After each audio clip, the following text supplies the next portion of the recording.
muso mu intua tax dia and mu tua tax dia tax na say abane bo bosia fi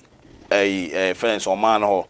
into wo bosia na at the end of the year no or say file tax na was an eji usika back but in this case no Ghana no as wo bo man no kro no because omo jiska na before no bo man no kro no omo jiska na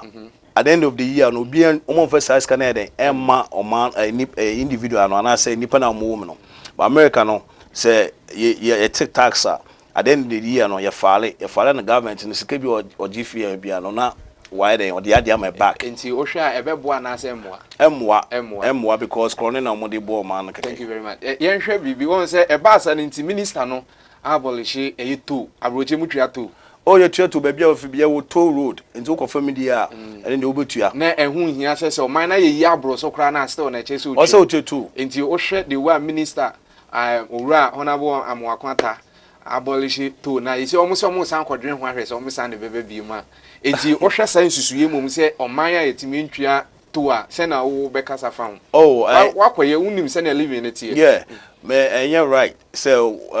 o ma bia mo abokom bia no mo toll road enti wo fa so utua sa to no enti no say